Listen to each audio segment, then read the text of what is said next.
My husband yelled at me on the phone, saying he wants a divorce. I thought as I came back from my work trip.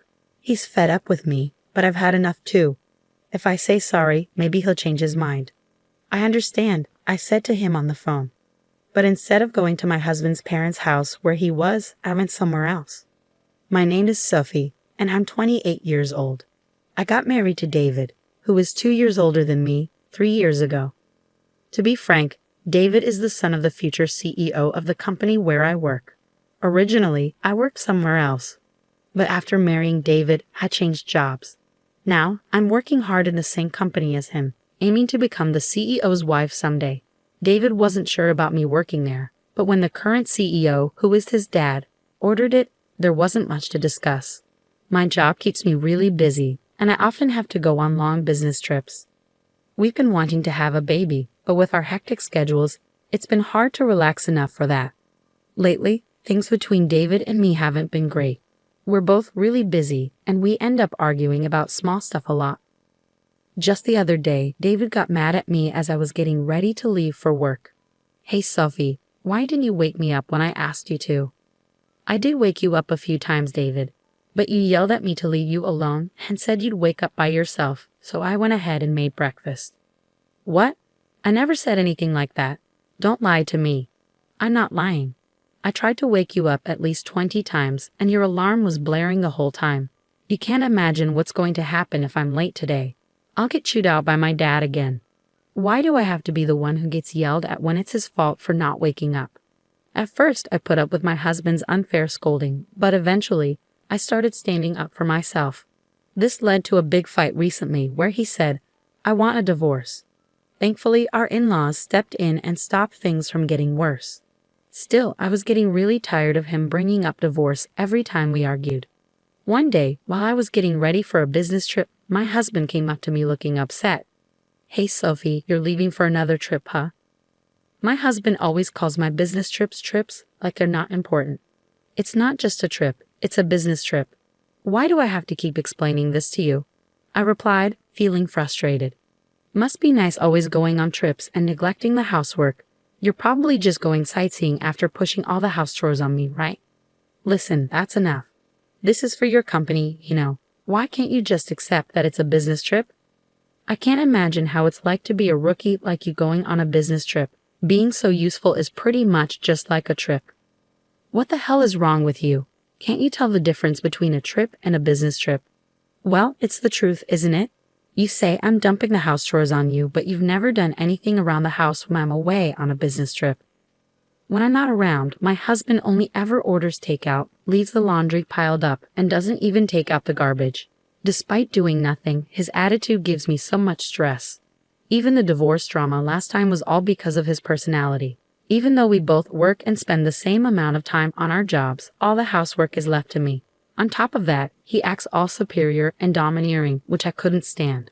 Trying to discuss it with him is pointless as he never admits to any fault on his part. Instead, he always turns it around and blames me. As I continued getting ready for my business trip in silence, my husband started yelling at me again. For goodness sake, the wife of the future CEO shouldn't be taking business trips so lightly. If you're not assertive like me, the other employees will walk all over you. That's exactly why I'm working hard. I need to learn the job and meet with different clients. And yes, being the CEO's son helps. But we also have to acknowledge the efforts of all the employees who work hard to keep the company running smoothly. What are you talking about? The company's success is because of the hard work of all the employees, not just because you're the CEO's son. You should work as hard as everyone else. At those words, my husband got really angry and shouted, "What do you mean, work harder?" The other day, I overheard some employees talking. They said you always pass off overtime and difficult tasks to others and complain a lot. What? Who said that? I'll fire them immediately. That's not the point. Can't you see that you're the one in the wrong here? Can't you see that you're just riding on your father's reputation? My husband's eyes widened with anger, and he grabbed my bangs roughly. Don't get too ahead of yourself. Who do you think got you this job in the first place? Ouch. Let go. You're only able to work at this prestigious company because you're married to me, got it? Refuse the business trip. I won't allow you to neglect our home for some work trip. I've explained it many times. It's for my job. I can't just refuse. Shut up. Stop arguing back. You married me, so you should just listen quietly to what I say. Suddenly, his grip on my hair loosened, and I stumbled back onto the floor. If this argument keeps going, it might end up in another threat of divorce. I managed to push my husband out of the room and focused on getting ready for my business trip. When I come back, I'll have to deal with a week's worth of chores piled up by my husband. I bet the laundry will still be there, and the trash will be overflowing. Just thinking about it made me feel exhausted even before the trip.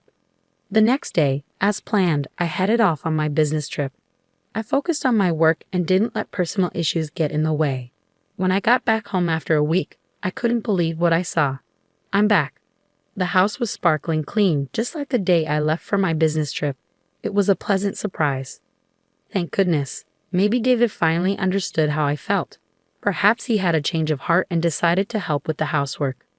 Just as I started feeling relieved that my husband was being more supportive, I saw divorce papers on the table. What? What's this? There was a note next to them saying, "I'm going back to my parents' place. We're getting a divorce."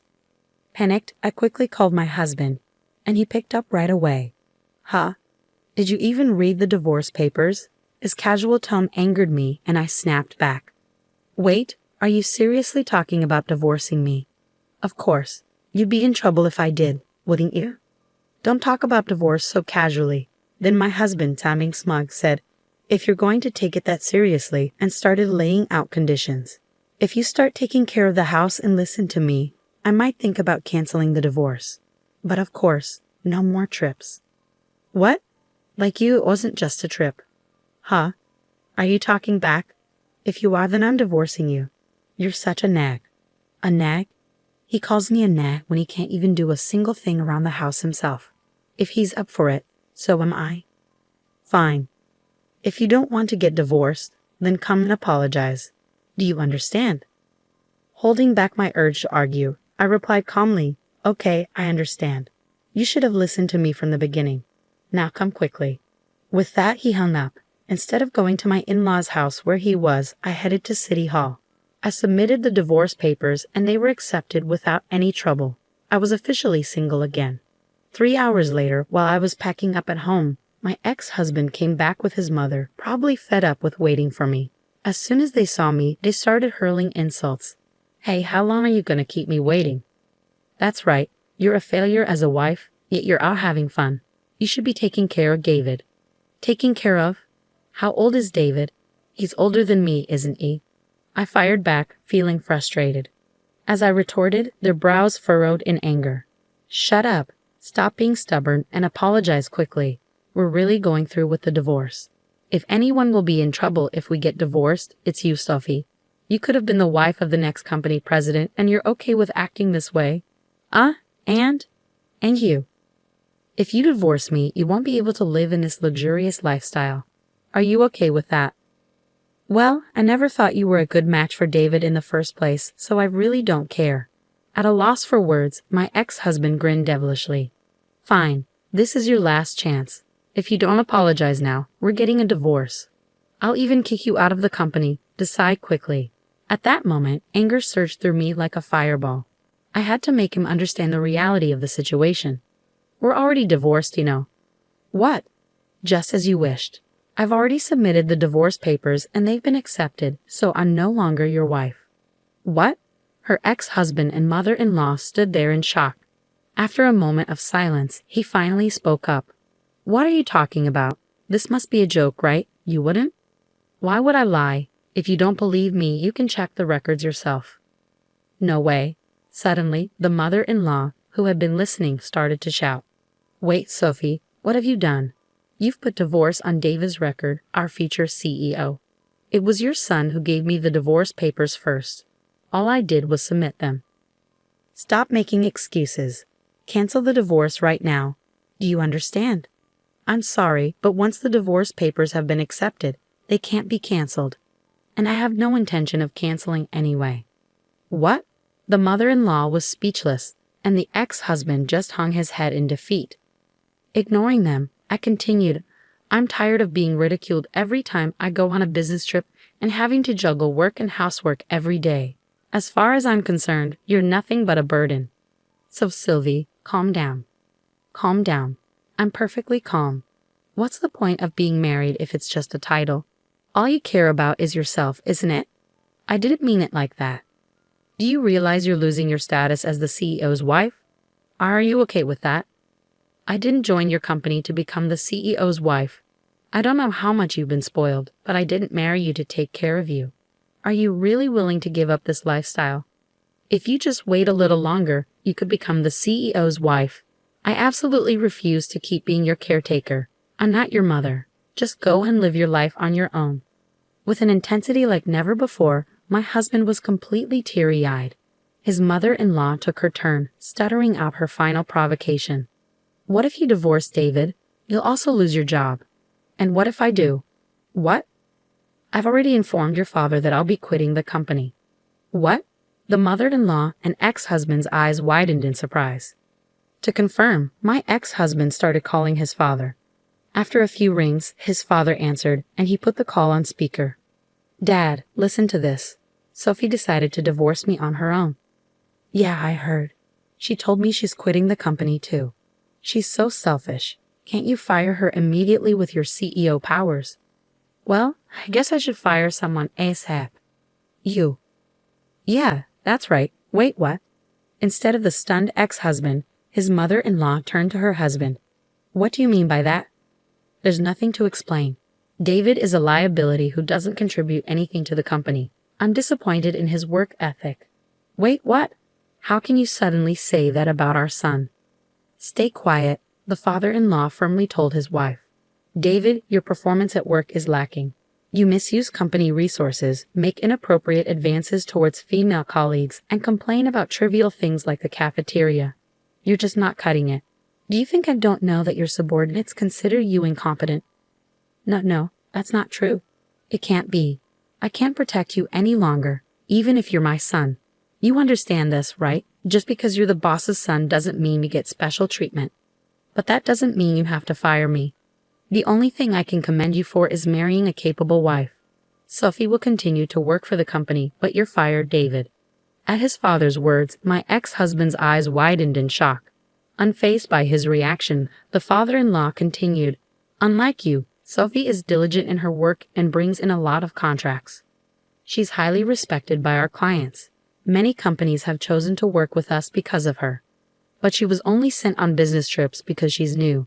Don't be ridiculous. We trusted Sophie, so we gave her more responsibilities. You made fun of her, calling it a vacation or something, didn't you? No, I didn't. Let me make it clear. There's no place for you here until you become independent. Never come back to this house, understood? No way.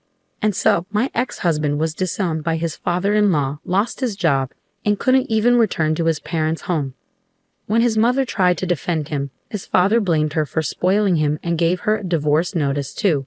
They used up their savings to live in an apartment, but they struggled to find work, and their unemployment continued. I still received messages from my ex-husband. Sophie, I was wrong.